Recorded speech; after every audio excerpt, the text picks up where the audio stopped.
Hey everyone, it is Tristan with Nerdette's Newsstand, and I have Damned. Oh my gosh. I loved this first one, and I was actually able to get a hold of both floppies. Yeah, buddy. But I love this story. I think it is so well done, and I really hope we see more from this Black Label. I love these. I love how they're not in canon, so they can do whatever the hell they want, and I love it. Ryan Azzarello and Lee Bremejo are like a dream team. Like, this is one of the most visually stunning books I have seen in a long, long time. Both of them. The cover is freaking phenomenal. And, you know, there's this Jim Lee variant, and I don't care for it that much. Like, it's not bad or anything. It's just kind of Batman looks a little funky, and I don't know. The original cover was way better. But regardless, it opens up, and this bat is, for a bat, it's beautiful. Like, it's so well done. And now we have Constantine is the narration in this. So we see him, he's talking about, the old, like, saying, what doesn't kill us make us stronger. He basically is saying, that's a joke. And we get this beautiful city, and I love it because a lot of times we'll see, like, the background's kind of neglected or simple things neglected. There is not a detail in this that Lee Vermejo did not go over.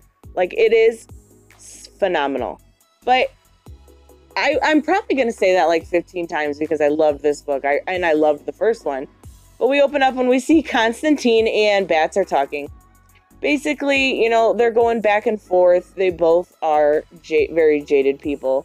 Constantine's talking about the city being a bloody mess. And Bats is saying, I pity these people, their guns are mops. And basically it comes down to Constantine is telling Batman he needs to go to this cavern and to figure out what is going on, because in the last issue, at the end, we saw Joker on the cross. So they're trying to go from there.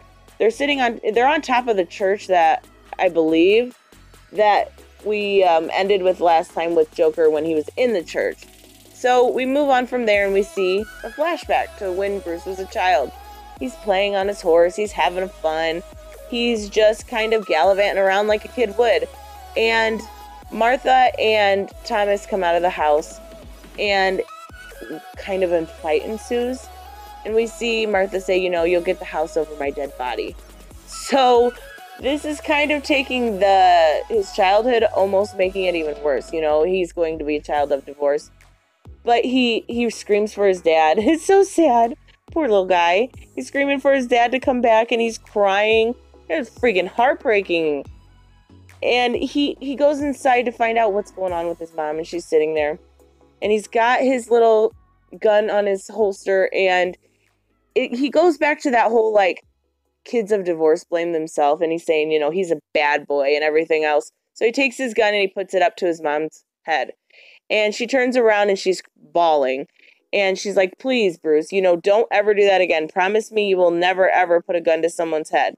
And she's just being a mom and teaching him why he can't do that, even though it is a gun. I mean, it is a toy. It's like a toy. Like, I understand probably she's upset from the fight, but it's a toy, dude. Chillax. Anyways, we switch back to times now. And he's going to this cavern. And I love this art. Like, everything about this book is done right, except for the one thing that I don't know how I feel about yet, but we're getting there. And it's this concert. And this concert is kind of, he's going through the crowd. You were seeing this person on stage.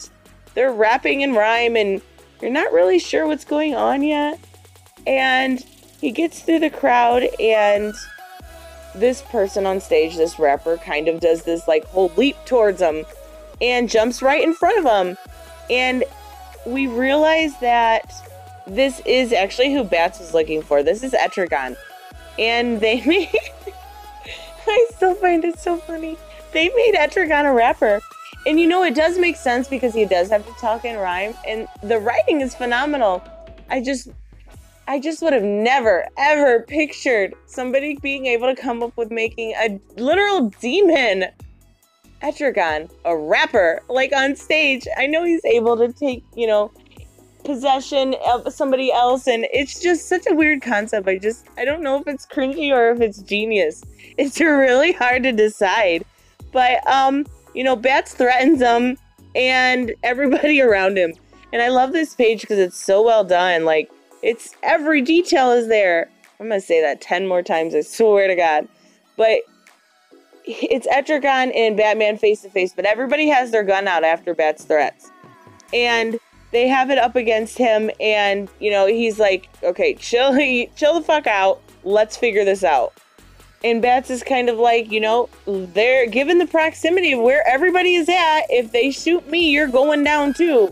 You don't want to die, And we see this, we see Jason Blood come in. We see him go into somebody's body that is behind Bats. And we realize that he's trying to help Bats get out of this, situation. He's like, I got your back, We're cool. And he is actually able to, and he calls Etrigan a fucking Satan wannabe. Like, oh my God. He calls him a Satan wannabe, so Etrigan fires back and calls him a fucking junkie ass. I don't know, it's so good. This writing is so well done. But regardless, chaos just ensues, and they get out of there, and the building starts burning. So Bats runs into the alley, and we've seen a couple scenes in the first one where this, almost child-sized enchantress was talking to Bats when he was young, on the playground and in his closet. Well, he runs in the alley, and he sees her again. And she basically tells him that, what he has left, his life that he has left at this point, belongs to her. And he's tearing up, and he says, I know. So we are not getting a whole lot with that. I don't understand there's so much going on in this, it's hard to understand. I don't know how they're going to all wrap it up in the next issue, but I guess we'll see. I don't doubt that they're able to. I just wish that they'd make it go longer. But anyways, this building is burning, and it is on fire. And Batman realizes that, there are people still in there. So Batman to the rescue, and he runs in the building. And he's helping people, and he's getting people out. He's going back and forth, and he's telling me, if you're in there, make some noise. Say something so I can figure out where you are so I can help you. And this creepy looking dude jumps out. And he says, save me. I don't need saved. He has no interest in being saved, especially by Batman. And he goes, I cried Judas. I know what you did. He basically is saying, with the Joker thing from before, we don't know whether he killed him or not. So this guy's saying, I know what you did. And he's like, oh, do you? And he chases after him, really not able to get him through a burning building. And we get nothing. I mean, it switches right back to when Bruce was a child and he's with his mom. And I don't remember where they went. They're just going somewhere. It looks like I am losing it. Let me see. It's just like a diner. And she says, it's a place where you get to battle aliens, and she lets him play on the little game. And she sits down and she's talking to someone, and he's like, you need a cigarette. And she's like, no, I don't smoke. And he's like, I didn't ask if you smoke, I don't know. I feel bad for Martha here. She is just absolutely in tears. She looks like she's a wreck from what's going on with her and Thomas. And I do like this because I've never, and correct me if I'm wrong in the comments, but I've never seen anyone kind of separate the parents. It just is adding to that mental anguish Bruce went through when he was young. But I think the whole point of this is it shows, like Constantine saying, it's terrifying to experience the first time you ever experience empathy as a child and realize that, you're not the center of the universe and your mom is really needing you right now. And there is nothing you can do about it at that age. So I really like it. I think showing this side of it just really adds to Bruce's trauma. But we switch right back to the fire and we see this guy and he is just burning. Like somebody is burning. And at first I didn't realize who it was, but it is you know, to the rescue for Bat. So Constantine's kind of just like chilling out there, sitting on the curb as, you know, Batman was in there trying to get people out of the fire. I don't know. But regardless, he was saved. He basically calls him a pity-ass motherfucker and everything else. But he's saved. And then we see this Joker bat signal. And I was like, oh my God, Joker's back. Yeah, no. But the fighting ensues. And this is not, it really does. It looks like Joker. So I don't know where they're going to go with this. But it continues to go and it continues to go. We see, I'm losing that. We see Joker and we see, you know, he's not Joker. We see Gordon and he's yelling for Joker. He knows it's Joker. You know, he knows Joker's back. It's not Joker, guys. Big spoiler warning. This is freaking epic. He kicks this person in the face and we continue to see, you know, this fight. I really just want to get through this because I'm so excited. It is Harley, and she looks freaking great. Like, oh my God, she's in her original Harlequin suit. She looks amazing, and she's got this like short, beautiful hair with the green. Oh my God, she looks so good. I was so excited to see this. She's gonna beat him with a baseball bat, or more than just beat him with a baseball bat. But they start screaming, you know, I hate you, I hate you. She is just absolutely furious. And then she says, hit me again. Please keep hitting me. I don't want to live anymore. She can't live without him. So it's just another confirmation that was Joker. And he says, you know, Harley, it's over. I'm not going to fight you anymore. I'm not going to kill you. That's what you're trying to get out of this. It's not going to happen. So she takes him and she tries to like stab him. Or she does. She doesn't try. She stabs him with, I don't know, I'm assuming it's some sort of sedative to kind of put him out, and he gets blurry and he goes back. And she gets on top of him, and this is kind of where it gets weird, and I was so worried about, not gets weird, it's a good story, but I was worried about covering this, but fuck it. She says, you know, well, how about no more no's? No means yes. He would say, talking about Joker, as in he, when he needed it to be a no, it was a no, or it was a yes.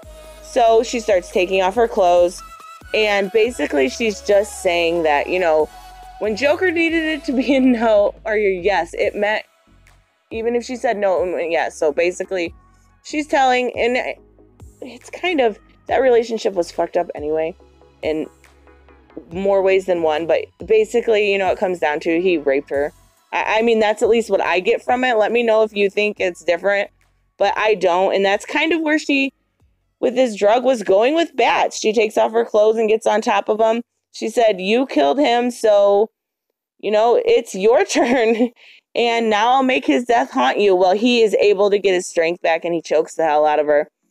And he's able to fight back, and they kind of get into it, and we see him, you know, almost put her up against the bat signal. And that's where it ends. That's all we get. Like, this has to be, I don't know how they're going to wrap it up. This was my favorite story in a long time, just this and the first one. I absolutely love it. We get to see a very dark side of Bruce and his family. We get to see a very, very dark side of Harley. Some admittance that we didn't know, maybe could have assumed, and just some phenomenal, like, epic art in this. I can't suggest a book more right now, like, between these two. They are so good. I talked a lot. I have no idea how long this is, but I think it's pretty long. But let me know what you guys think. I will definitely cover the next one because I really, really love this story. I really do. I love the darkness. I love every single thing about this except for maybe that Etrigan rep. I don't know. It's so weird. I still haven't come to terms with it. I will see you guys in the next one. Bye-bye.